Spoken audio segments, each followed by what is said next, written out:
Hello, my friends, and welcome to another episode of the Thoughts on Purpose podcast. My name is Nash Mackey. I wanted to take a moment to introduce today's guest to you, this gentleman who you are about to hear from. His achievements, his accolades are definitely worth celebrating. So in a very shortened version, I'm going to do my best to do that. He sent me through his bio and I was reading through it and I was like, wow, how do we even summarize something like this? Before I get into that though, having had the conversation with Lieutenant Colonel Ross Hobbs, I can tell you that you're going to learn this as well, how genuine, how committed to his growth this incredible individual is, how much of an impactful leader and how deliberate this gentleman is when it comes to living an incredible life, how committed he is to not only being at his best for himself, but most importantly for the people around him. And I think you're going to love today's episode if you're fascinated to find out more about how to become a more effective leader, if you're looking for the perspectives to actually take charge of your life on a greater level and ultimately step into your purpose more fully, which is why I create these podcasts. You're definitely in the right place. So bear with me as I acknowledge this gentleman for a moment. So Lieutenant Colonel Ross Hobbs is the commander of the 34th Bomb Squadron, Ellsworth Air Force Base, South Dakota, one of the 3 operational B-1 squadrons with 10 aircraft and more than 55 military and civilian personnel. Lieutenant Colonel Hobbs is a 2006 United States Air Force Academy graduate. It goes on. I could read his bio. I could sit here for about 10 minutes reading this bio. But I'm going to summarize. Lieutenant Colonel Hobbs is a senior pilot with more than 2,500 flight hours in the B/B1 and the T/38C. Like, what are these machines that this guy flies? It's absolutely phenomenal. He's completed 5 deployments in support of Operation Enduring Freedom. I love that name. Continuous Bomber Presence and the Bomber Task Force. Lieutenant Colonel Hobbs is married to his beautiful wife, Ashton Cantu of Dallas, Texas. Ashton serves as a successful leadership and business coach, and they have, love that he put this on his bio as well. They have 3 dogs, Bella, Rocky, and Moxie. I think I'm pronouncing that right. I just wanted to share at least that little part of Ross's bio. Again, I'm going to put screenshots of his bio throughout this just so you can glance over it. What you'll learn from Ross is, again, he's incredibly humble. He doesn't even come from a place of needing to prove that he's achieved all of these incredible feats that he has. He comes from a place of just being on his mission, continually stepping up. I think that's why I was so excited to have this conversation with him, because I sensed that about him through his social media presence. So enjoy this conversation, take notes. Definitely give yourself the space to listen to this in its entirety, and definitely leave a comment, share it out with people you care about. Enjoy.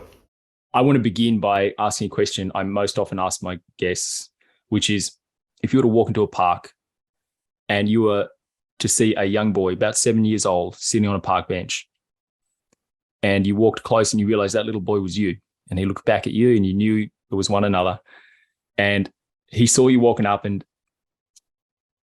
he just had this experience when he saw the man you are today. What do you think would inspire that little 7-year-old boy most about the man you are today? Boy, that's tough. I think he would be excited that he's going to be a pilot. I don't think he would understand a lot of things when it came to relationships and professional challenges, but ultimately, I think that's the first thing. I think he'd be super excited if he knew he's going to be a pilot. I love my job and for that. Yes. Yeah. I think if I were to see him or talk to him, I think first thing I would say is like, hey, you know what? Like, no matter what you go through, it's all going to work out. All right. I feel the same thing even today. No matter what happens from today on, like, everything's going to work out like it's supposed to, like God intends. So enjoy every day, be present. I love that mentality, brother. Yeah. And I want everyone to listen very carefully to Ross's mentality, because even the conversation we had briefly prior to pressing record here, the humility in what you've done. You don't do what you do for those, status symbols, I guess you might call them. Like, you are here, and actually help me understand, what is your why? Like, what got you into the military? Why did you choose the military, and why are you so committed in the military? That's a great question. So I was actually supposed to go play golf at Pepperdine University in Southern California. And Wow. about 6 months, I 6 months prior to actually going there, I essentially interviewed and applied to go to the Air Force Academy. My stepfather was in the Marine Corps, and funny enough, like, he was the one that kind of pushed me that direction towards the Air Force Academy. I grew up in Las Vegas, Nevada. I really didn't have a desire to do anything except for play sports, and I was into baseball and golf. But he essentially raised me from being 8 years old, and imagine me at 18 years old, and now, like, I've gone through high school. Like, I've played golf and baseball for the majority of the last 10, 15 years of my life, and for whatever reason, he introduced the Air Force Academy to me, and it just seemed like okay, sure, why not? And then once I got there, I got accepted. And once I got there, like, I just realized that it just fit my life. And I think a lot of that is due to the way that I was raised by him. He raised me from 8 years old and on, living with a large individual such as himself. I mean, he was a professional football player. He played for the Philadelphia Eagles. He was a Marine. It was sometimes an intimidating house to live in, but he taught me a lot about the importance of respect and taking care of yourself and taking care of the things that you own. And it just kind of seemed a natural fit. And I didn't really realize it until I got there. And then when I realized, like, when everybody else was like, scared or upset, like during basic training, I kind of just like reveled in it. Like, I liked it. I really enjoy challenges, and I enjoy structure. Not to say that I don't like letting loose, but, like, I had plenty of that growing up in Las Vegas, Nevada. No details, but the truth is, like, I think there's a lot of strength in those borders, those structures that keep us within the limits, right? And I really just enjoyed my time in the Air Force Academy, and that really just started me on the path to where I am now, of just understanding, like, when you have rules, you can understand the things and how they're supposed to go forward.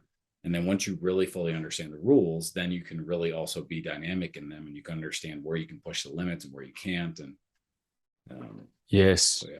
I love that, brother. So it sounds like that, I guess you'd almost use the word slightly regimented upbringing that you had, like structured, maybe a better word. It set you up for this path. It was almost preparing you in many ways, some might say. Yeah. I had a lot of structure. I also had a lot of freedom. And, those two things, sometimes they feel like they're going to be in opposition. Yeah. But you don't have structure with freedom, then if you just have structure, you have almost slavery type of mentality. So how did that work? Out of curiosity, how did that actually work? So you're saying you had structure and freedom. Like, could you paint me the picture a little bit? So as a kid, how do you know you had both of those things? I'd be fascinated to find that out. Yeah. So my stepfather, really, I look back to him for a lot of the impact in my life, and he gave me structure in the fact that he laid things out, and he said, here are the expectations for what you're supposed to do, in terms of when we expect you back. If you go out tonight, like, we want you back by this time. And he kept it very clear that there were also consequences if I didn't follow those actions, which is really just a great process for life, of understanding, like, where are your boundaries, where are the consequences if you go outside those boundaries. So, they gave me structure, but they also gave me freedom. So they gave me the freedom. My mom and my stepdad gave me the freedom to be able to go and do the things that I needed to do, whether it was go play golf or go hang out with my friends, but all those things had limits on them. And so, that's just a great perspective for life, of saying, like, you need to have freedom, but you also need to have some boundaries with those things. Yes. That's very it's actually just really refreshing for me to hear.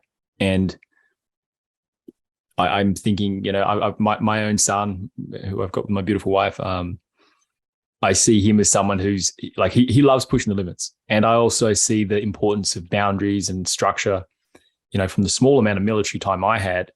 And my dad was pretty regimented. He was a teacher. So I grew up with a pretty strict upbringing as well. And I'm very grateful for the structure I had. And for me, I'm always looking for the balance. I'm like, okay, what's the middle ground? It sounds like what you had is actually a very effective balance of both. So that's why I was curious to delve in. And thank you for sharing. So I would love to find out a bit about your leadership style, because I know that obviously with everything you're doing, you're embodying leadership every single day with what you do.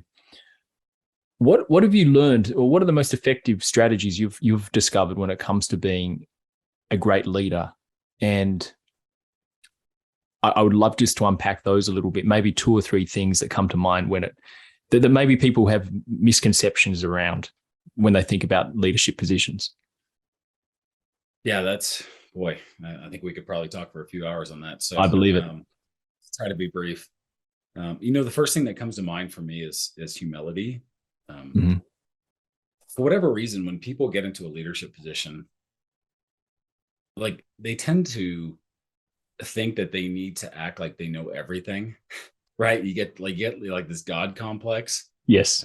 Yes. And varying levels of that, but you get into a certain position, and then when you see no matter what the hierarchy is, whether it's civilian or whether it's military, you get into a certain position, and then people feel like they have to fulfill that role. The problem is, what they don't understand is that just because you have a certain position assigned to you, you don't have to be any different, right? So one of the best quotes that I ever heard, and this was like during some commander training that we did before I actually took command, essentially just, I'll summarize it. Like, whatever you did before getting to this point in your life, continue to do that. Don't do something different, right? You're in this position because of who you were. And I think the humility piece is understanding that I may be a lieutenant colonel talking to a captain, right? Which is a couple ranks down from where I'm at, if you're not fully familiar. And ultimately, like, if I talk to that person as if I'm better than them, or if I'm constantly trying to remind them that I outrank you, like that is going to do nothing positive at all, right? So showing up, like, you're still there with a lot more experience than some of these individuals, but showing up with that level of humility of saying, you know what, like, I don't know everything, and that's okay. It really is. And for whatever reason, sometimes people just kind of go into this thought process where, well, no, God, I'm the squadron commander, or I'm the group commander, or I'm the wing commander, or whatever it happens to be, and I have to know everything. There is nothing, at least from my perspective, and all the feedback that I've received from other people as I've had conversations over the years, there is nothing more that people respect than someone who shows up from a position of humility. And when they actually say, you know what, I don't know, or, hey, I'm not familiar with this, can you help me understand this? Like, that's a beautiful thing. You talk to anybody and you say, hey, are you familiar with X? And then they start talking about it, and you're like, you have no idea what you're talking about. Like, immediately you lose respect for them. Yes. You ever lose respect for somebody who's honest and humble? Absolutely not, right? Like, nobody knows everything, right? And if you're ever talking to somebody who thinks that you need to know it, and they get mad at you and they disrespect you about it, like, that person's honestly not worth your time. So True. So I think the first thing that comes to mind for me is humility. I love that. Think of like your younger self, and like, if you were to talk to somebody that outranks you, or has a lot more experience than you, regardless of the organization, if they admit that they don't know something, like, that is 10 times stronger than them sitting there and making up something, and it's wrong, or something's off about it. So true. So that's the first thing. I love that, brother. Yeah, there's so much in that. There is so much in that. And thank you for pointing that out. Again, the pressure as well that releases from people who maybe have just got a promotion, or some sort of a new rank that they've achieved, depending on what industry they're in or what field they're in. that sometimes is it like they get that next level, but then it's like this cage that they put themselves in because they think they have to be this certain way. So what you just said is so refreshing because it's like, wow, just keep doing what you've always done. You don't have to have all the answers. Actually, that humility is actually your gold in many ways. So I love that. I'd love to hear the next one. Yeah. Well, let me just kind of cap that off. So Yeah, sure. I think one of the critical pieces to that humility is like you become instantly relatable, Mm-hmm. right?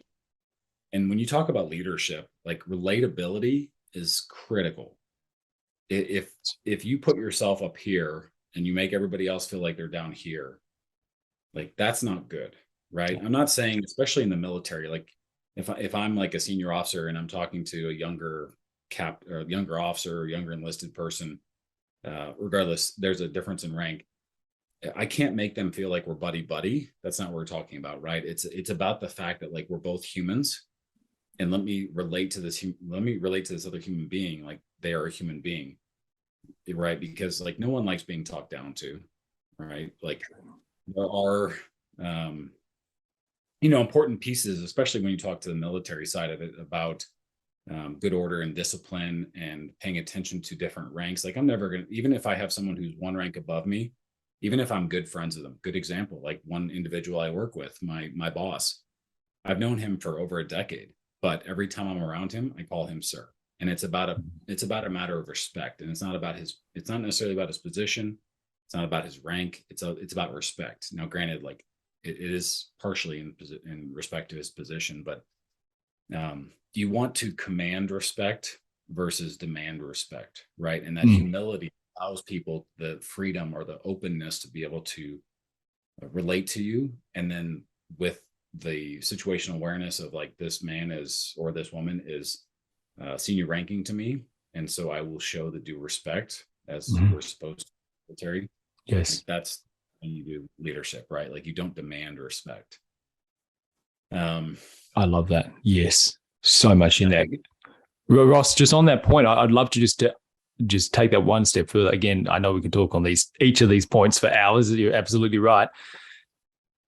For someone who, because obviously when you're progressing like you have done through the ranks and you're getting momentum in what you're doing, I guess sometimes for some individuals, and I've certainly seen this with clients I've worked with who have been in leadership positions, something that they come up against is they are efficient at what they do. They're effective at what they do. And so they sometimes feel like what they need to do in order to move ahead is to do everything. And they don't want to delegate. They don't want to let go of doing everything themselves. And there's sort of this intense control. Have you found that there's a particular thing that you do that has allowed you to release some of that need to control? Or is that not ever been an issue for you? I mean, I think if you were to ask any pilot ever, do you have an issue with control? I think the answer is 100% going to be yes. Ask my wife how she feels about that, but well, I guess being a pilot, you need to be fairly in control, don't you? Like, so it's something to that.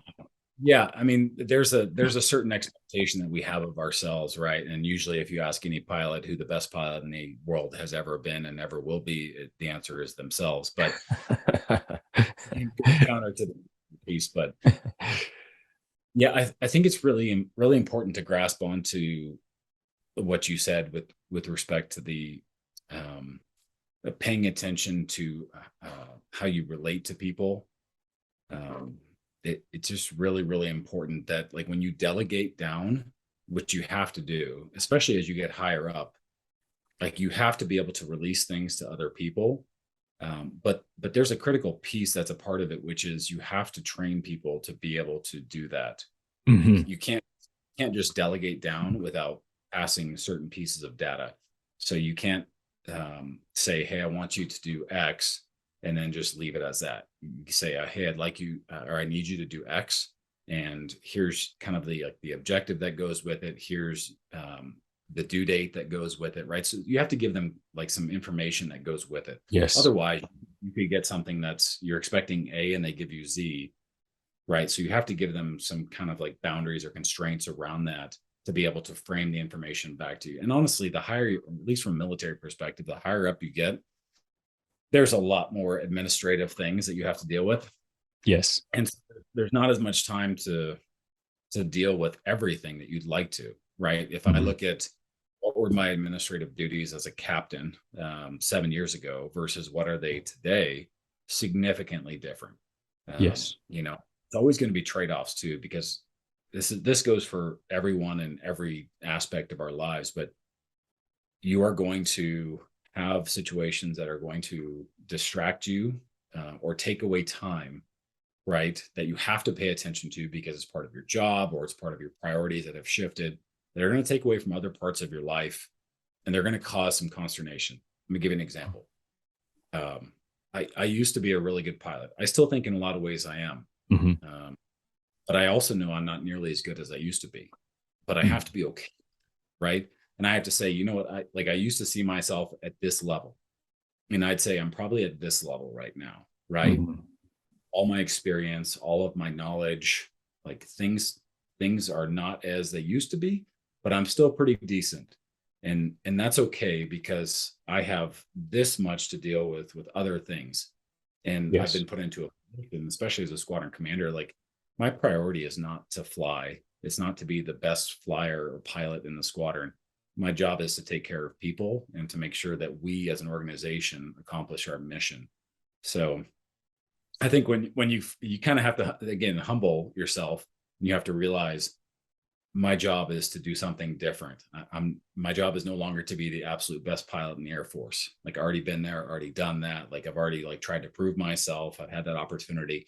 And now it's my time to take care of people and do the mission. So if you realize what your mission set is in life, what you're currently set for, regardless of wherever you're at in life, then that helps you, I guess, get a little bit of peace with where you're currently at. That's so well articulated, brother. And I love that you've just made that distinction, because it's almost like you see people have an identity crisis, or they call it, what do they call it? Midlife crisis, which is actually an identity crisis. It's that very thing. Like they used to be this particular person, but now life is sort of moving them to the next chapter, but they're still so attached to this particular version of themselves that they close themselves off for the next level. And like the next level has so much available and new exciting experiences that it brings. And I love that you've said that it's about accepting and actually admitting, okay, that's where I was and this is where I am now. This is the new chapter. And I think that clear distinction is enough to be like, okay, I can release some of that now. I don't have to have that expectation that I have to still be the best pilot. I think that's a really powerful mentality. Yeah, and it's really easy to go into a place of frustration and or hurt about those sorts of things. And so, it's really easy for people to get frustrated about that. And I say this honestly from knowing what this feels like, because, when I left the community of the B1 community and I went to school for a year, and then I went to a staff job and I worked at the operational. So there's tactical level, operational level, strategic level. And I worked at the operational level for about 2 years. So I came back to the B1 community, and I've been out of the aircraft, out of flying for 3 years. And I know how good I used to be. And then like my first flight back, I was like, oh boy, that's a kind of a punch in the gut, right? At that moment. And then really just over the next few weeks, I realized like, I need to give myself a little bit of grace. I need to give myself some space and realize like, I'm probably never going to be as good as I used to be. And that's okay. Right. Because I have a different purpose, right? The focus of your podcast talks about purpose, and me coming back into the B1 community to be a leader. I started off as a director of operations. As I came back, like that has a lot of challenges, but the director of operations literally directs all of the operations of the squadron. And so that was my primary focus. And it took a mental shift, in this applies to everybody in every facet of life. You kind of just have to accept where you're at. And if you try to hold on to the past, if I tried to say like, I'm going to be the best pilot, well, there's a cost to that. Could I have gotten back to that place? Of course. But would I've also not have done my director of operations job as well? Would I've also have neglected my wife and my dogs and not taking care of my house, like, right, there's a cost. So, Yes. and that was all based on trying to get back to who I was previously, instead of just accepting who I was in the present and saying, I have a new purpose and I'm just going to go full in on that new purpose. And I can still be a good pilot. I won't be the best pilot. I can still be a good pilot. But my job is to be a leader, and I'm going to nourish that, right? I'm going to continue to learn how to be a leader. I'm going to pay attention to people. I'm going to get ready, because if I become a squadron commander and I'm in charge of all these people, I kind of need to know what the heck's going on and how to do it. Yes. Fantastic, mate. I think that what you said in that as well was know your purpose and know what the purpose is for that chapter of your life, because it does change. And I think that that's a really important distinction to make for everyone listening. Some of those people were like, what's my purpose? As if there's one thing. This kind of like magical unicorn thing that they find, and like the rest of life is taken care of. Well, there's multiple purposes that we have, I believe, and there's multiple areas of life. And your purpose can change from one day to another, at like depending on what life serves you. Some of it's just your own personal growth, and the next day it's taking care of your family on a higher level. We can have shifts in values even that occur depending on what stage of life we're in. So I think that what you're talking about, like, it sounds like there's a high level of adaptability in your mindset, and it's just identifying, okay, so what is it for me right now, and being honest about it, and then moving to acceptance and ownership and just stepping into it, giving it your best. I love it. So what's the next point? Like, you had a few more points to share, or at least one more. Yeah, at least one more, and we'll see, Yes. where we want to go after that. But, I've learned a lot from my relationship with Ashton. I think one of the most important things that I've learned, and so we have our core values that we hold kind of tenet to our relationship at the very center. And, there's humility, there's openness, there's transparency, and there's respect. And those are kind of like our four main core values, if you will, right? Transparency. I don't think I really truly knew what transparency was before this relationship. I'm 90% certain I did not. Yes. Relationships can probably speak to that. There was the stark change in who I was as a human being. And again, many kudos to Ashton. She's an amazing coach and leader in a lot of ways.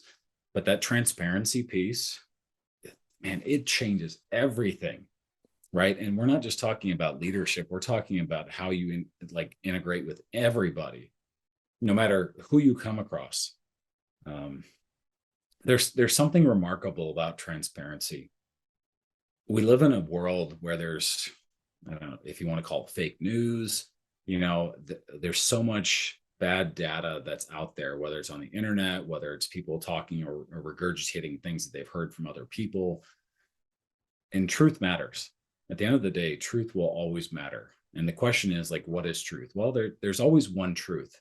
When you get into personal or interpersonal relationships or situations, there's sometimes going to be different versions of the truth, and you kind of have to weed through those things. But when I talk to the people that are in my squadron that I am in charge with,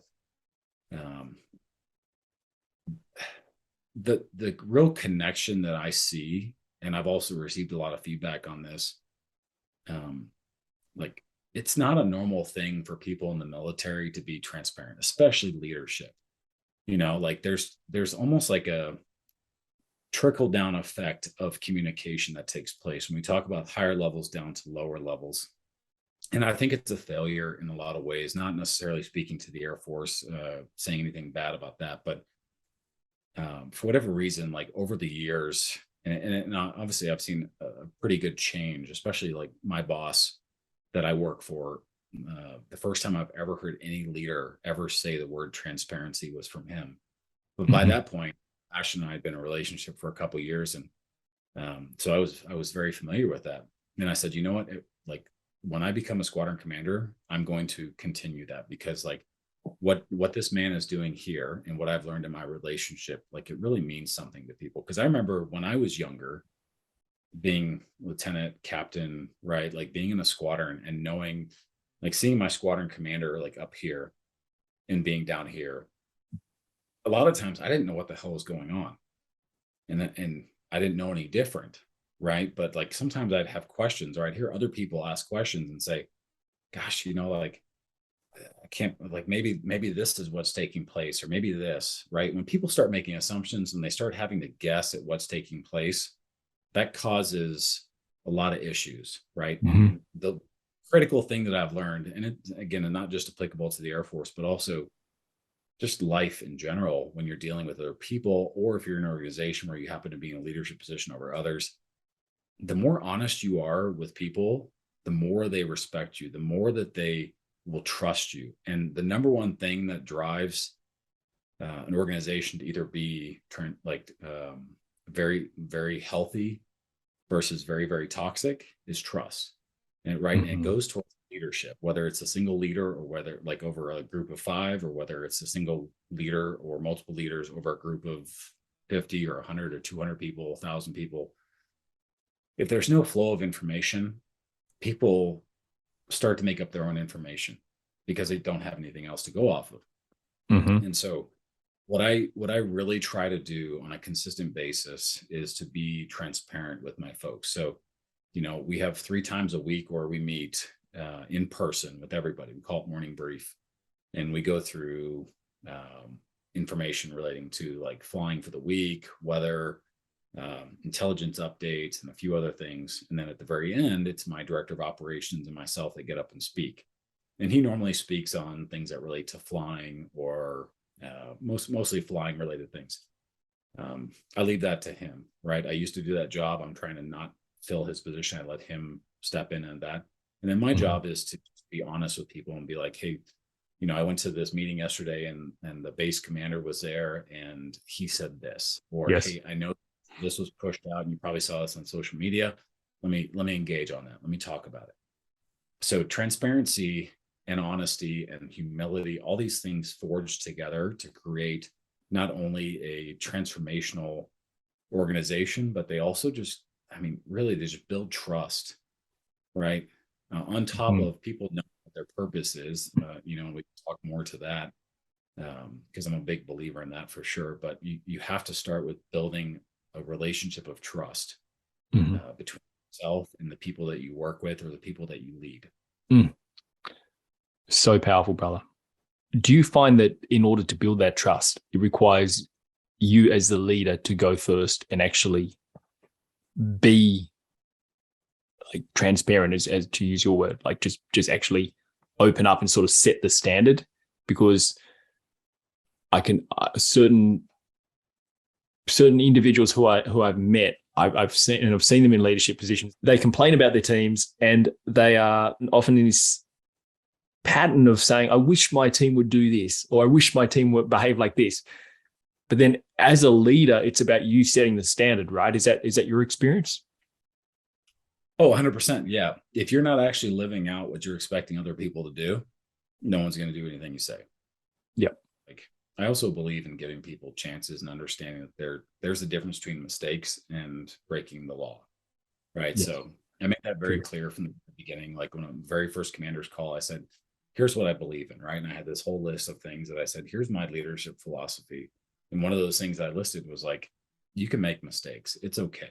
Yes. Right. Because if you don't create a safe environment for people to be able to make mistakes, you sure as hell can't expect them to take risks. Right. And our job is very risky. It's very dangerous. So I want people to push the limits, and I want people to feel comfortable in doing their job, because if they feel like they can't do their job in a safe place, they're going to be very, very restricted. The last thing I want is for people in my squadron to hold back. I want them to be combat aviators. I want them to be focused. I want them to like be so on the leading edge that the second the call comes down, like if we need to, we are ready to go. Yes. But if all I'm doing is creating an environment where people are holding back because they're afraid, whether it's to communicate, whether it's to take risks, whatever it happens to be, like that is just going to stifle any kind of innovation or growth. And I mean, how can you possibly expect anything out of anybody in your organization if you're crushing them for making mistakes? Right? Yes. So, yeah. It's so great, brother. Awesome mentalities. And it's just, the work you do, there's very little room for error. I would assert, from my understanding, when it comes to actually, like performing, like these individuals in these aircrafts, like it's go time when you actually have to make the call. Like obviously not every day, but there are those periods of time, and I've seen on your bio that you shared with me, you've certainly been in those situations multiple times where you get the call and that's it. It's all in. Like it's time to perform. You can't be having one of those days where you just don't feel like showing up for work. It's like go time. It's a bit like someone else in an emergency service, ambulance, fireys, whatever it is. It's like when that call comes, you don't back off. You go. Can I ask, what keeps you focused? Like what allows you just like what's your strategy? I guess I'm trying to unpack that you have developed that just brings you to the moment, and you're like, okay, this is it. I'm going to show up fully now. There's no room for arguing with what I've got to do right now. It's just go. Like, can I ask, like, unpack, what's your strategy? There's a couple pieces to it. So, the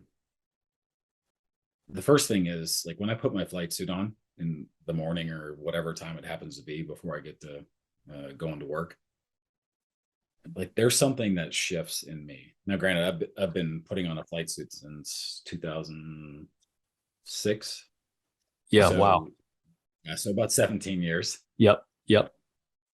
So I have a habit pattern that's built. So if there's anybody out there that's trying to start a new habit pattern, there's certain things that you can do that will be a light switch for you. Mm-hmm. And I've shared this nugget of information, if you will, or instruction to a lot of people. And my best friend was one of the people that I shared it with. And he'll tell you to this day, he remembers it like it was yesterday, where I told him, I was like, dude, your professionalism versus you being like the funny guy, like it needs to change. And it's a light switch. And you need to have awareness as to when that light switch goes on and you focus.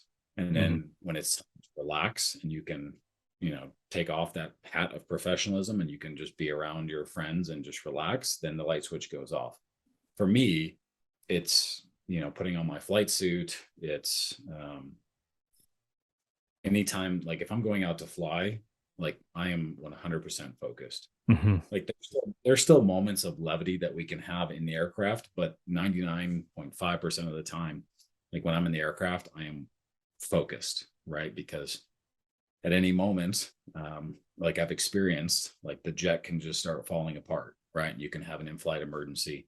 Wow. Or, I have multiple experiences from combat sorties where one moment we're just doing air refueling, and then the next moment we get a call and we're supporting a troops in contact where there's guys screaming on the radio and you can hear gunfire in the background, right? And then 3 minutes later, we're dropping weapons.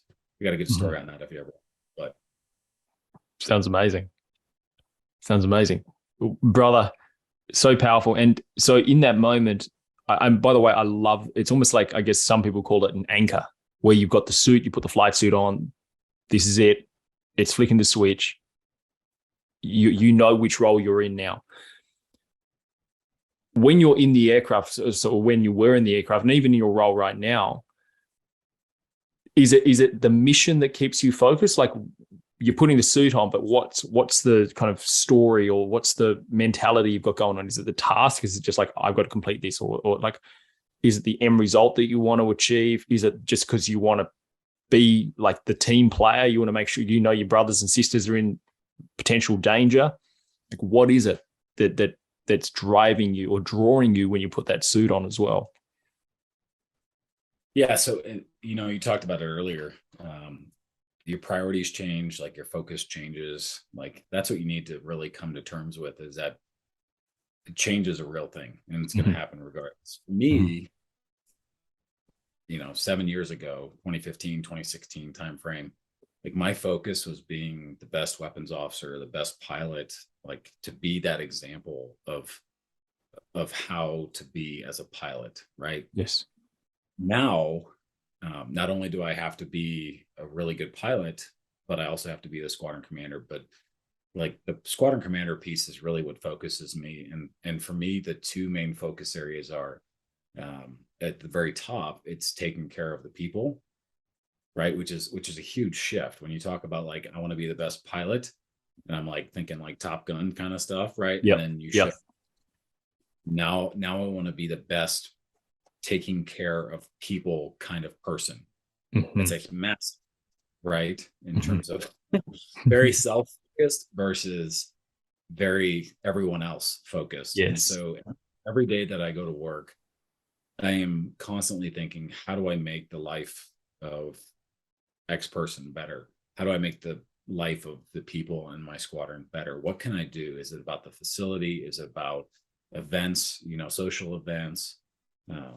It's a massive or radical shift from how I used to think, but it's also beautiful because I recognize the importance of the position I'm in, so that, that is a critical piece, which, honestly, now up until this minute, I've never actually reflected on, but being present in the moment and recognizing the massive power that you have, even where you're at, no matter where it is. In this case, for me, being a squadron commander, like I've had squadron commanders, right? And I've seen the pros of their behaviors, and I see the cons of their behaviors, and I say, I want to embody that, or I never want to do that.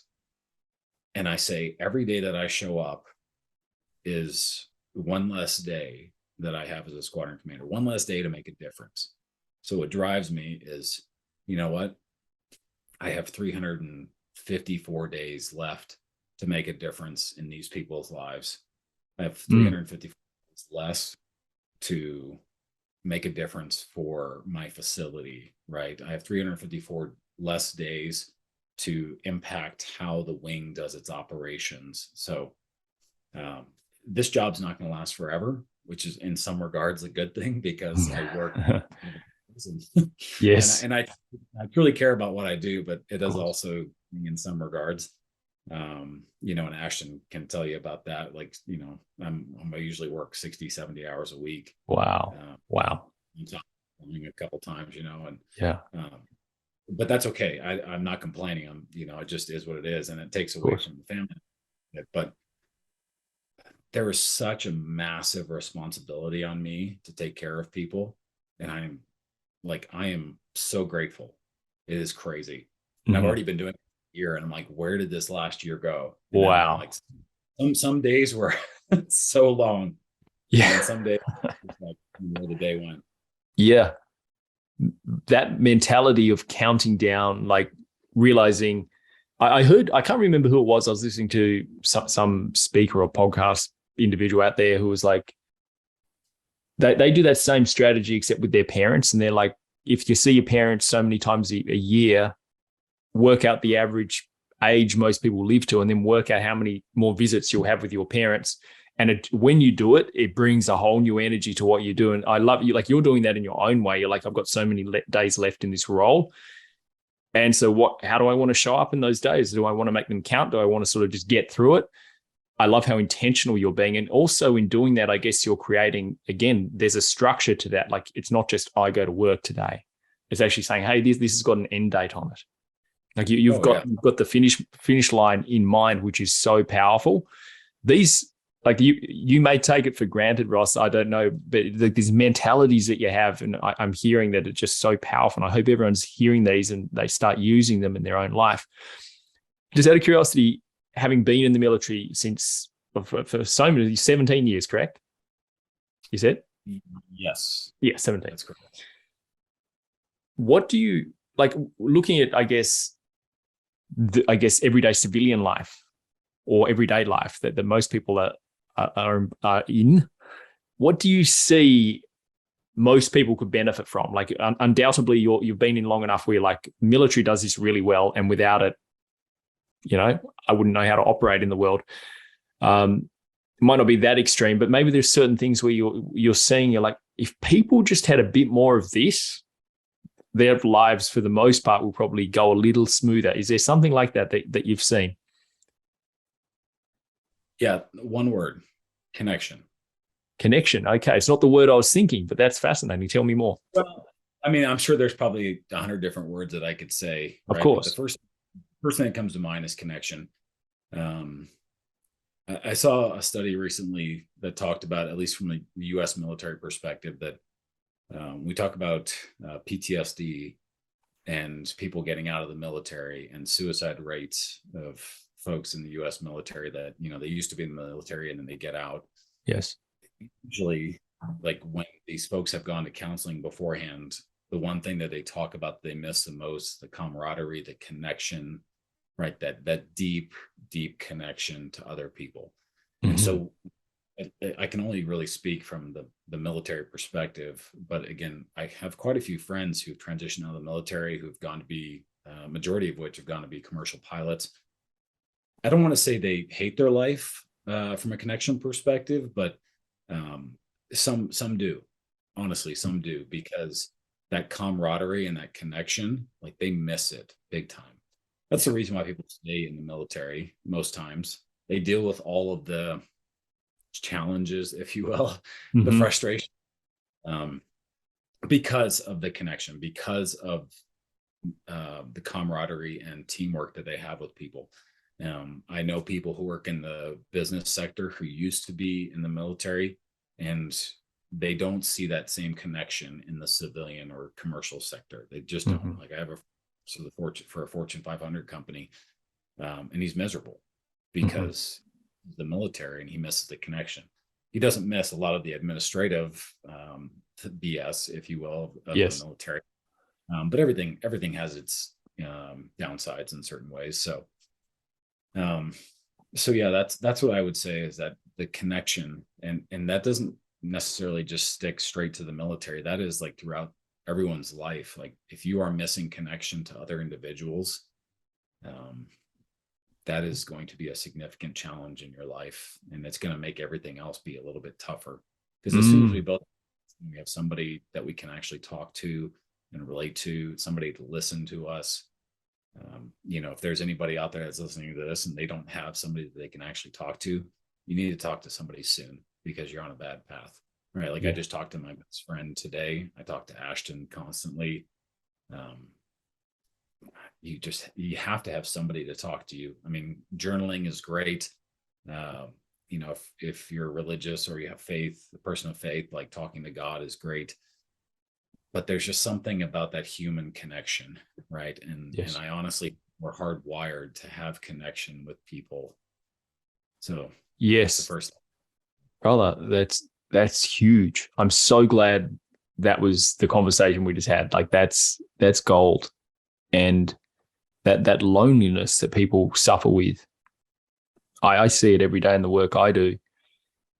That's such an impactful couple of minutes, and I hope everyone got massive value. I'm sure they did, just listening to that one piece, the connection. Like you could have very often, like what was in my mind, I guess, was, you may have said something like discipline. Like most people in the everyday world, if you want to call it that, the civvy street, was as I used to know it as. Um, they may lack discipline or structure, but I love that you went to connection. So powerful and so vitally important. I agree. I truly believe that as humans, they're the first needs we really have is find connection and avoid rejection. Like that's a fundamental need we have, and we Yeah. had it as kids, and we know that, but then we kind of forget it as adults. So what's the first thing that doctors normally do or nurses do after a baby's born? Well, they hold it, they touch it, they put it on the Touch it. mum. Exactly. Yeah. Right. And the skin to skin contact. Yep. Like we are made for connection. Yes. Like Yes. from the moment that we're born. This is true. Yes. 1,000%. And I think there was actually, I can't quite remember what it was, but there was some movement that happened where they confiscated the babies from the mums.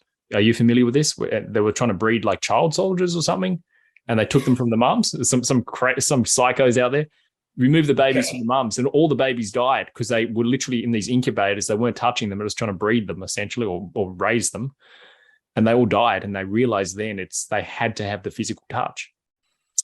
So yeah, it goes deep, brother. It goes really deep, and I love that you brought that up. So important.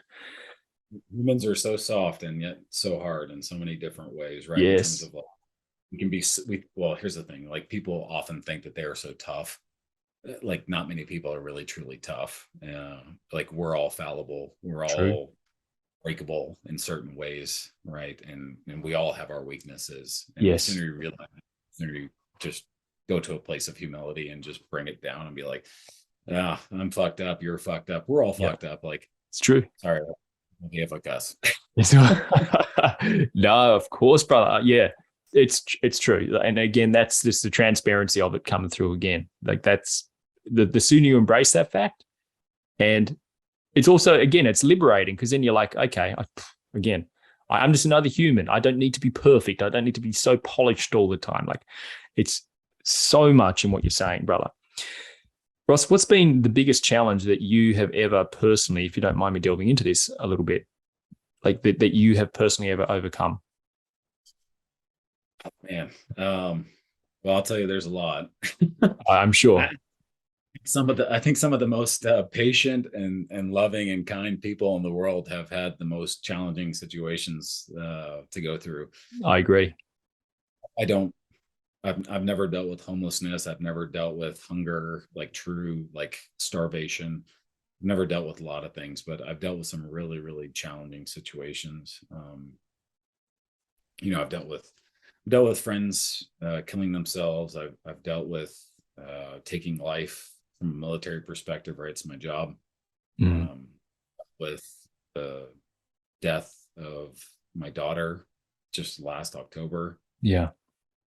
I've dealt with divorce. I've dealt with a lot of different things. I think at the top of my list, especially because it's so recent, um, I think the loss of my daughter, Yeah. Ashton and I's daughter last October.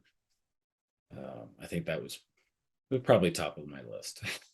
Oh, brother. It is such a monumental thing to have to navigate. And yeah, while you haven't had the homelessness or anything like that, that is just a yeah, it's an indescribable event that you guys had to navigate. And certainly one of the things that inspired me to connect with you, brother, was, and obviously I was just going off what I was seeing on social media, but how both of you processed it, and you were so again transparent about your journey and your process, and how it seemed to, from I guess an onlooker standpoint, seemed to actually strengthen the connection both of you had, and also how it didn't deter you from your mission. Like you were able to navigate it and seeming to, like there was a vulnerability in what you were sharing, which I was looking at you from I guess a coach standpoint and understanding the human behavior side point, like your vulnerability, you sharing your journey enough, letting people in again, letting them know what you're going through, but also staying focused. Like I would just love to hear, like, how did you, like, what's the point you got to? And obviously it's a fully loaded conversation, like, but what's the kind of understanding you had that let you move on from that and not let that derail you like it could have for so many people? Yeah. A lot to unpack for sure. Um, you know, I still remember the night that we found out. You just try to tell yourself like this is not happening. This can't be happening. Like Yeah. we've gotten this. We're 39 and a half weeks in. Like we're like 3 to 4 days out from delivering this baby.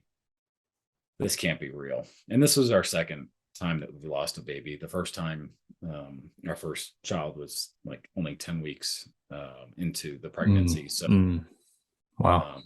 not nearly as connected. Still a pretty significant loss. We Yeah. learned a lot of lessons from that first time around, though. We learned that not talking about it, not really fully feeling the feelings of that moment and continuing to just allow those feelings to be present was extremely detrimental. We learned that not using it in a positive way was just something that was ripping us apart. And so we healed from that. And then with this situation with Sage, our daughter that passed at 39 and a half weeks, it was a monumental transition in our lives because I mean, how do you deal with that? Like, your wife is 39 and a half weeks pregnant. You take her to the hospital because she hasn't felt your daughter kick for a while. The heart rate monitor is not showing anything, and it has, it did the day before. And all this while, like, I know that she's anxious. I know that she's terrified, and I have to show up for her. And I say that especially for the guys that are listening. Like, you think you have to show up super strong. You don't. You're allowed to be afraid, as well. But for whatever reason, in that moment, like, I just had a peace about it, and not because I was like, oh, our baby's fine. And surely not because I was like, oh, our baby's dead, whatever, I don't care. It was the exact opposite of that. I cared more than anything else in that moment. We came back to our house after the nurse and the doctor told us what took place, or essentially just that our daughter was no longer alive. And just, when I think back on it and I say 39 and a half weeks pregnant, there's a dead baby and my wife that we have to deliver. Like, this is fucked up. This is Yeah. so fucked up. Yeah. So we had a couple glasses of wine and we listened to music and we danced, and we just said, you know what? We're just gonna fucking deal with this shit. And we just Yeah. fucking toughed up. And we're not the kind of people to just tough up, because, in a lot of ways that's ignoring the truth of what's really going on. Honestly, sometimes you just have to kind of push through, and then you deal with things on the backside. And we did, right? And we did. And we grieved for days upon days upon days. And we had a great support structure as well. So when I talk about connection, right, you talk about when you build those connections, when you go through things so life-changing and drastic, those are the people that show up for you, and those are the people that get you through, right? Yes. So yeah, brother. Yeah. Thank you for sharing. Yeah. Thank you for sharing, brother. I feel that so deeply, and I can only imagine what you guys have navigated, and again, the strength that you guys have had to not only get through that, but actually grow through it is incredible. And I know that everyone around you, and certainly myself and other people, will look at you guys and be like, wow, even when they're going through challenging times, like, you guys have set the standard, and you're like, it's possible to get through and not let that consume you fully. While again, there's a process that needs to take place. The process might be toughing up and just saying, okay, like, we just got to get through this. And there is absolutely a place for that. And then, like you said as well, on the back end of that, just feeling it, grieving it, processing it fully. It's so important. And I love that you just shared that. Thank you so much. And, having had our baby girl go through open heart surgery at such a young age as well, like, I've got some sense of what, something that you may have experienced to a degree, that at least for us, there was that huge amount of unknown, and there was that potential. They had to stop her heart. They had to, like, literally all of those things and operate on her. The heart was like tiny, and fix 4 holes. And like, so, it's massive uncertainty. But what you said, brother, the fact that the support system was there, both of you were transparent, you were open about your feelings, your process. It's so powerful. So thank you for sharing, brother. I really appreciate that. Yeah. And you have to just let people deal in their own ways, right? Like, there were days where, like, especially the first few weeks after she gave birth to Sage, that, like, she would just break down constantly. And I just knew to show up for her in those moments. And then there would be times where she was okay. She'd have these, especially during extreme grief, you go through kind of like these waves, and you know exactly what I'm talking about. Mm-hmm. And then I would just be sitting there, and it would just hit me, and I would just break down. Yeah. And then she would just come over and sit next to me and just, like, give me a hug. Right. And like, uncontrollable weeping. Mhm. But there's beauty in vulnerability, right? And when we talk about transparency and honesty, and humility, that's the one thing that people cue in on, is that vulnerability.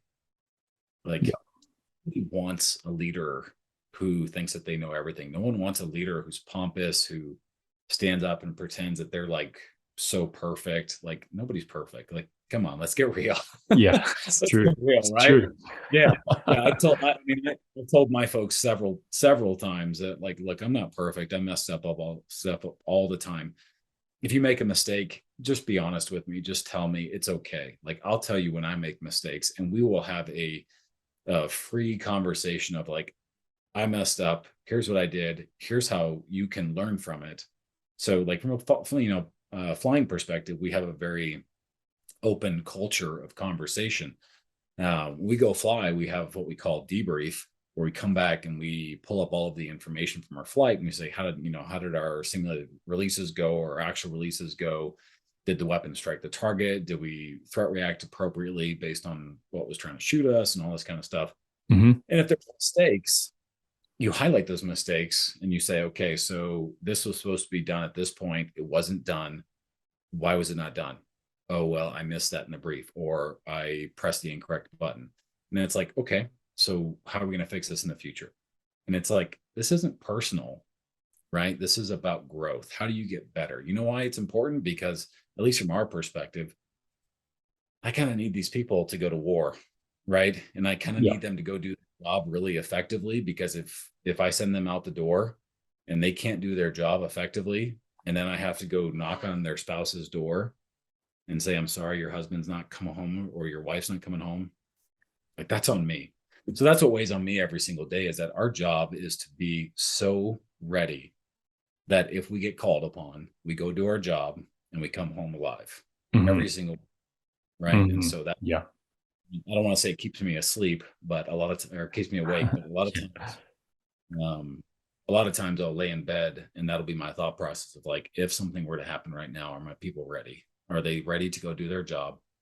And can I bring them all back home alive? Yeah. Uh, Wow. and, Wow.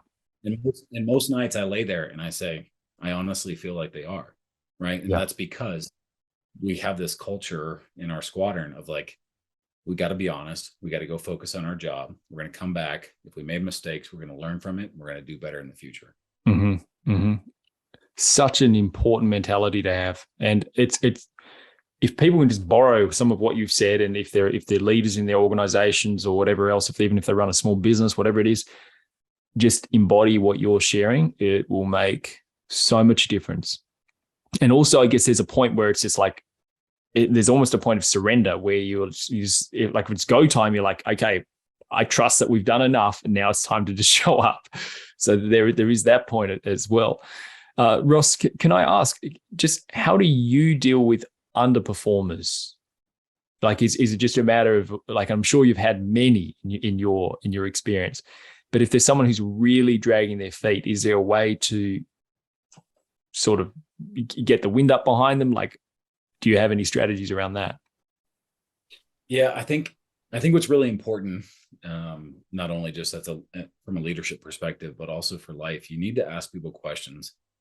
Um, One of the biggest mistakes I see a lot of people make, and sometimes myself, I think I've fixed that habit for the most part, but you have to ask people questions, because the second you start making assumptions, you're setting yourself up for failure. And so Yeah. what I mean by that is, let's say you have this performer, and I'm thinking of a certain person, right? And I'm obviously not going to name names, but Mm. the first time we started having issues with this individual, my first intuition was just to say, let's sit down, let's talk.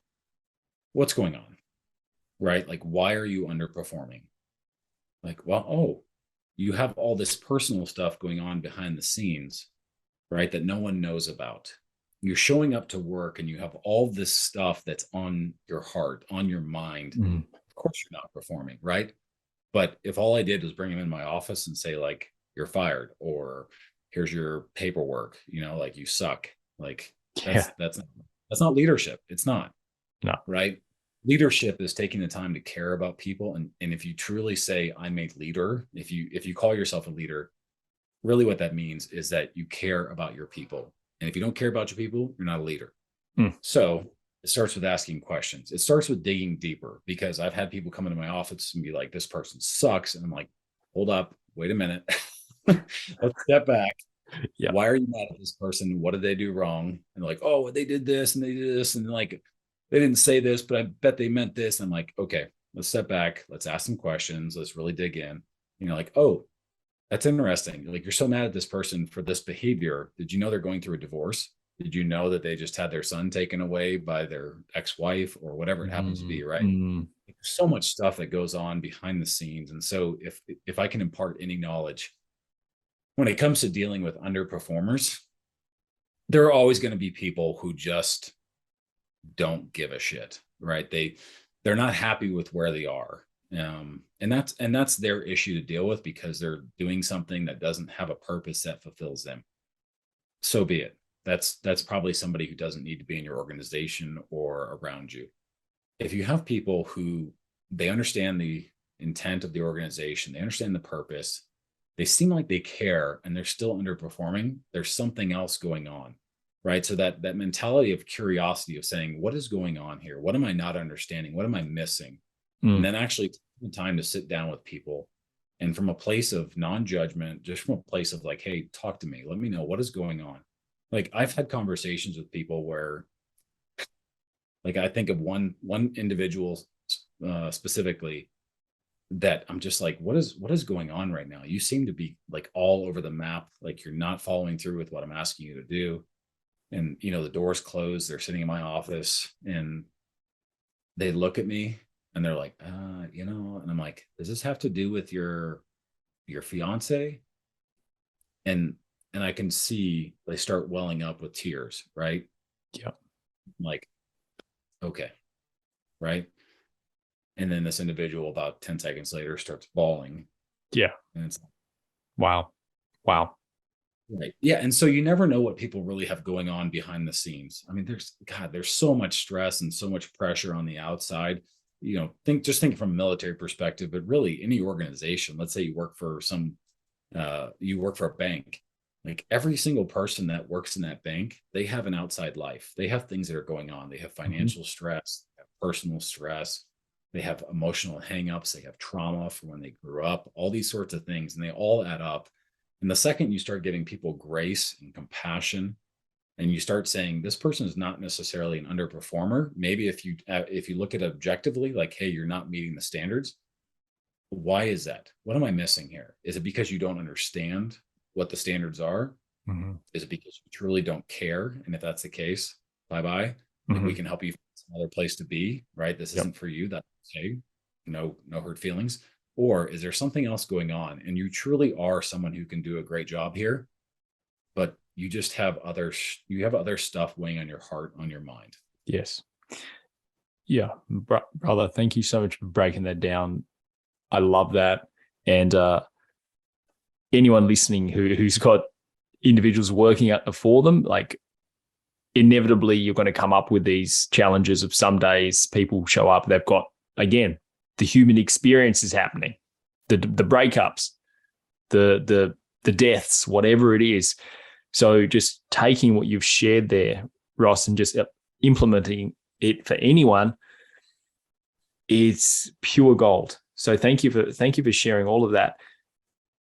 Just quickly, talk to me about a situation that you've been in, say in an aircraft, where, like you've mentioned, you know, even one falling apart on you, which to my mind sounds horrific. I'm sure it was for you as well. But those high pressure situations where it is just, you know, like what you're doing, it's like literally millimeter perfect work at times, and precision work, like hitting targets and everything else you're up to in these crazy fast machines. How do you deal with pressure? Like in those moments where it is just go, go, go, go, go, and it must be, the heart rate must be up, and like all things happening, adrenaline's high, things are coming at you a million miles an hour. Like, how do you deal with pressure? Like, is it through breathing? Is there a particular affirmation you have? I don't know. What is it for you? I love the thought of an affirmation of like all my bombs will hit their targets. Yes. Uh, you know, I think it first starts with being able to handle stress and pressure, and you have to, we have a phrase in our community which is start target back, right? You start at the target and you work your way back from there.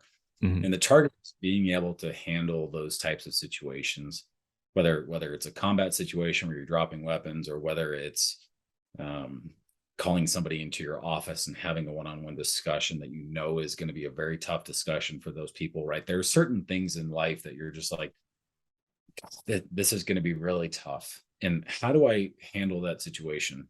Um, I go back to self-care and I say, like, you can't take care of other people if you can't take care of yourself, right? Mhm. I know you're in fitness as well. Like, fitness for me is just one of those linchpins that says, like, when I work out, let me say it this way: if I don't work out, let's say I go for 3, 4 days without doing something physical, man, like, I am not the same Ross, Wow. right? I am Yep. not the same person.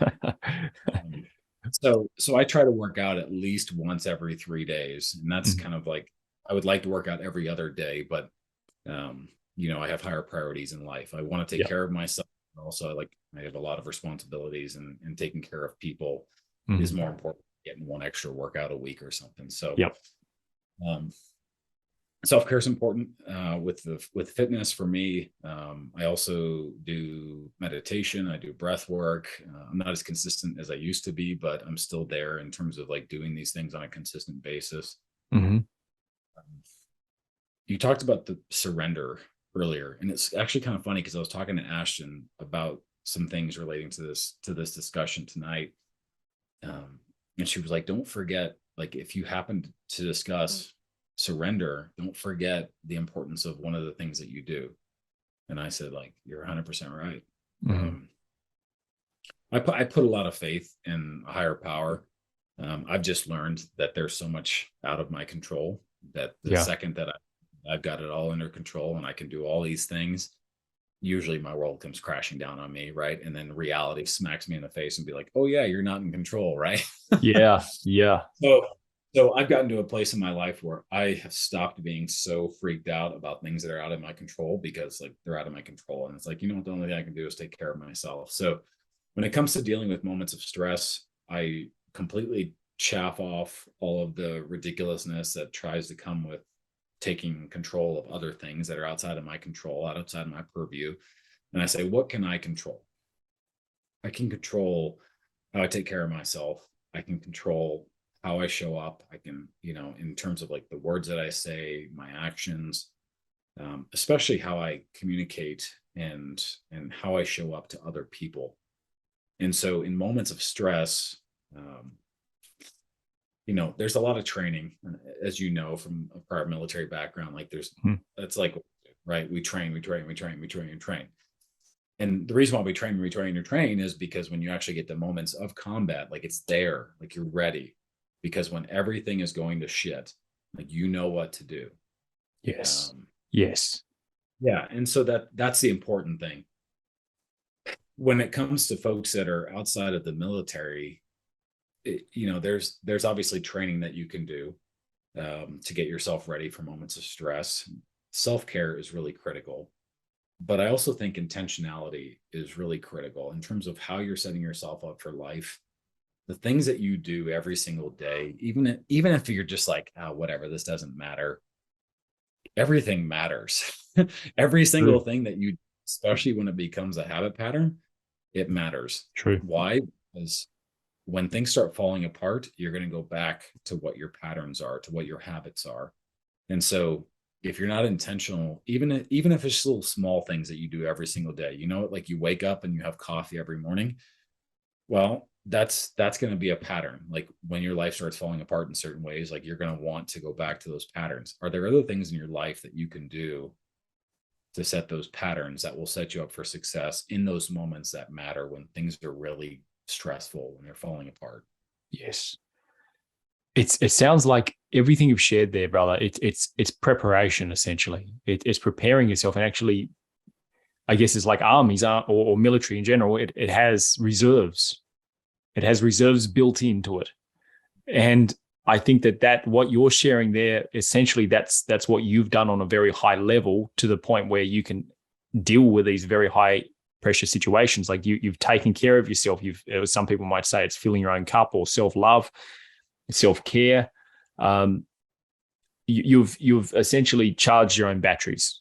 And so as high performers, I know that there's many individuals out there who just go, go, go, go, go. They give so much, they show up, but are they actually doing the things that fill them up and actually make them feel like a human being?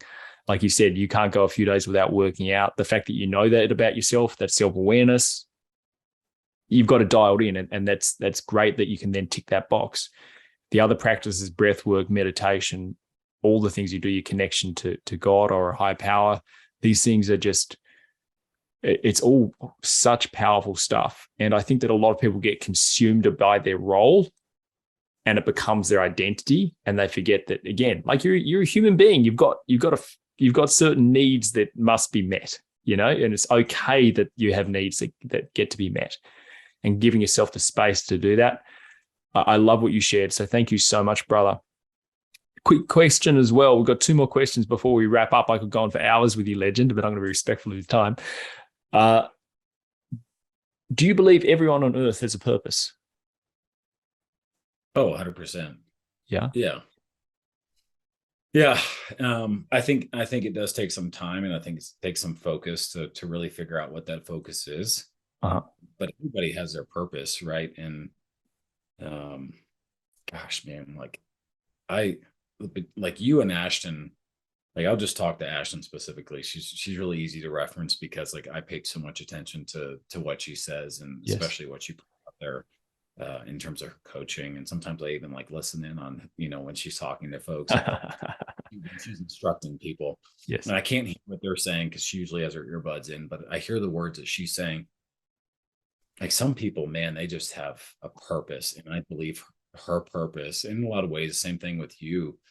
Like, we need people who are doing those sorts of things, who are communicating to people and leading people.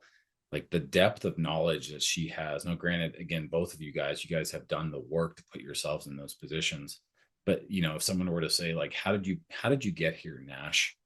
And you're like, well, I don't know. I just kind of like got here. You'd be like, you wouldn't say that, right? You would say, like, I took intentional, purposeful steps to get here. True. Why is that? How did you get to that moment? Like, how did I get to this moment where I'm the squadron commander of a B-1 squadron, when initially, like, I didn't even necessarily want to go in the military? I think honestly, a lot of it has to do with divine provision for our lives. But just because there's divine provision doesn't mean that everybody steps into the purpose for their life. There needs to be a lot of intentionality with what fulfills you, what gives you purpose, what gives you that sense of purpose, what brings you, I don't want to say happiness, but really like true joy. Yes. Like true joy for me, like being in that airplane and flying, like, oh man, I love it. I'm going to tell you, I will work for 2 weeks, and based on weather or priorities for my folks, like I may not fly, but the day that I fly, like I am just a completely different human being. My purpose is not to fly. My purpose is to make a difference in this world. I know that. Yes. It doesn't mean I don't love to fly. So I think there can be multiple purposes also, right? So a lot of times people walk in, they're like, I have to be an artist. I'm really good at drawing, or like the truth is, like, you can have a lot of different purposes, and you can have phases in your life where you have different purposes. People, honestly, like, they have one purpose and they stay with it their entire lives. And then you have people like J.K. Rowling, or gosh, the whole host of other folks that are very famous and popular that you could list off, that didn't even become famous and popular until they're 35, 40, 50 years old. It's like, what did they do? What did they do for the years before that? Well, they did something else, right? They fulfilled a purpose. So I think you just really focus in on what brings you joy and happiness in the current present time in your life. And especially if you pair that up with like making other people's lives better and serving. Yeah. Great answer, brother. I love that. Phenomenal stuff. Where can people get in contact with you, Ross? Like, where's the best people for people to find out more about you and connect with you? Just, I do have one more question. I'm going to drop this one in quickly though.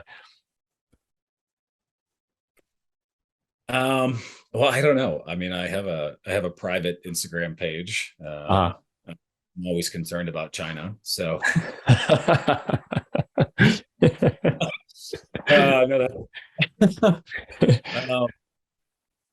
yeah, I mean, if people have questions, like I can definitely get you my email, and folks can email me if they'd like to ask questions. I'm more than happy to correspond with anybody to pass information and help anybody I can. Yeah, thank you, brother. Thank you, brother. And are you open to, I'm curious for moving forward, do you do any sort of speaking or anything like that, or leadership training? Is that something you offer? I do a lot of different leadership training, but it's all for my military folks. Yeah. Funny enough that you actually asked. So I actually just got keynote speaker for a event in Dallas in May. It Yeah. was like some of that Ashton was like, "Hey, like, what do you think about this?" And I was like, okay, whatever." And she's like, "You should like submit for being a speaker." And I'm like, I don't know. Like, it was like a couple weeks before the deployment that I just got back from, and I was like, I have a lot of stuff going on. And she's Yeah. like, "Just submit for it." Anyway, so I got picked up as a keynote speaker. Amazing. Yeah, so that'll be in Dallas in May, and it's mostly for military folks who have either transitioned out or are transitioning out soon. And Very cool, brother. Well, number one, you've got the experience for it. Number two, you've definitely got the voice for the speaking. So I think it's got to keep coming. I think you're going to keep getting these offers to speak at different places. And it's again, mate, you've got so much to share. You are someone who's truly embodying what you're teaching. It's not just empty words. And I acknowledge you for the way you show up, continue to show up, the humble leader you are, and the impactful leader you are. It's clearly reflected in your achievements that what you are doing is, it truly works. It truly is what people benefit from. It's what people need.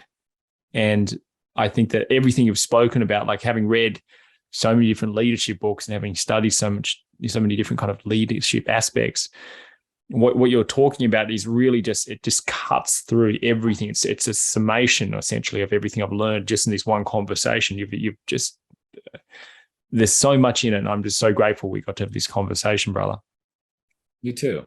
Can I just say like a kind of a final note? Of course, brother. And I do have one more sneaky question for you as well, but yeah, go for it. Okay. Rocket. So one of the things you said kind of reminded me of it, but authenticity, right? Mm-hmm. So if anybody's out there and they're listening and they're trying to figure out how to be a better leader, you have to recognize that if you don't show up from a place of authenticity, people are going to see through it immediately, right? You can go on YouTube, you can go on the internet and just search body language and how it communicates to other people. Yeah. When you are speaking from a place, let's be honest, bullshit, you're just regurgitating something you saw on YouTube, or you're like, I'm going to watch Nash and I'm going to like listen to what he says, and I'm going to go say it to the people I work with tomorrow. If you don't truly embody it, if you don't believe it, people are going to see through it in a heartbeat. Right. Yeah. And I'd like to think, based again on the feedback that I've received from people, not just my own self-perception, because that can obviously, if people rely on their own self-perception, that is a fallacy and a poor choice. It's true. Yes. Yeah. If you don't show up from a place of authenticity, people are going to immediately see through you, and they are going to completely discard you. So what's even worse than not being a leader or showing up in a negative way is trying to show up as a leader, but not fully embodying and believing the things that you're saying, because then you completely disregard trust, right? If you don't say anything at all, then people don't quite know exactly. When you show up and you say things, but they're like, I can tell this person, like, something's off. If you don't have that authenticity, people are going to see through it immediately, and that is going to snap trust right away. And so, to get to a place where, you watch a video by Nash, and you're like, that's really good leadership advice. It's got to be more than that. It's got to be like, I need to write down, okay, he talked about X. What do I think about X? How do I get to X? What kinds of things do I actually have going against X that he mentioned? In other words, like he said, show up from a place of positivity. What do I have going against it? Well, I grew up in a household where my parents were very negative. Okay, so how do I overcome that? Regardless, like if you don't do the work to actually be able to show up from a place of authenticity, like no matter what you do, like people are not going to buy into what you're selling. Yes. Awesome points, brother. Thank you for sharing all of that. And I feel like this might tie into the last question a little bit, because what you just said was so impactful. I ask all of my guests this question, by the way, Ross, and I always love the answers. If you were to get access to the back end of Facebook, Instagram, YouTube, all of the biggest platforms out there in the world, TikTok, all of these platforms where people's attention's on, and you were able to share a sentence with them that could inspire them, that could move them, that could impact them, and you had their attention, like the billions of people who are on these platforms, and you just had that opportunity to share one sentence, what would that sentence be? And you know what I think people are really hungering for, but besides truth, I think they are hungering for forgiveness and grace and kindness. I think we've lost in a lot of ways. I think throughout the world, we've lost just that kindness that used to exist in a lot of ways. The internet has created people who think that they can say anything at any time and get away with it. And usually they can. So what I would drop as a message to everyone that's out there, I think would be more, instead of like some sort of leadership inspirational kind of thing, I think what it would be is hopefully a message that just reminds people like you are loved and you're forgiven and you don't have to be perfect. Because I think a lot of times people, like when they're mean, especially like when they step it up to the level where they start being cruel, mean people are mean to other people. Like hurt people. You know what I mean?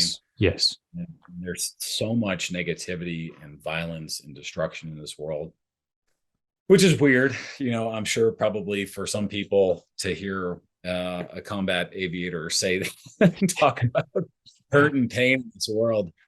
The truth is, like, usually most military folks never want to go to war. Their job is to be ready so that if it happens, then they're ready, but they're ready to give their lives, right? But then here you are as a guy who's been in the military for nearly 2 decades, and you're talking about peace and love and kindness. And it's like, man, like this world is so fucked up. Like people need love and kindness.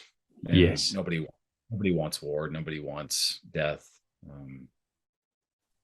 I'm not saying that any kind of positive message would actually influence Vladimir Putin in a positive way, but I think there's a lot of people out there that are lonely and they are hurt, and so that would be my message is coming from a place like that hopefully would reach people who otherwise we would label as like trolls or people who are out there doing shady things because they're trying to fill gaps in their heart, right? And incorrect.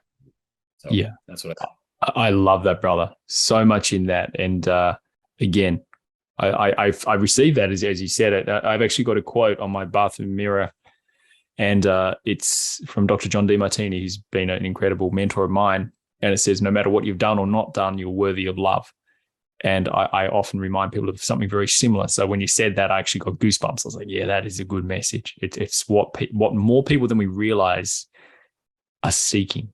And, I think that that's a highly impactful message. So Ross, I want to thank you, brother, for your time, for your heart, for your leadership, and just for your presence on the planet, how you continue to show up in such a genuine way, such a loving way. And I know that you are just on an incredible journey with Ashton. And I can't wait to see what you guys create into the future. And thank you for being here, brother, and sharing so much of your time and your wisdom and your experience with us. It's been an absolute privilege. You're very welcome. And thank you for your invitation. I'm really grateful. Yeah. Thank you, brother.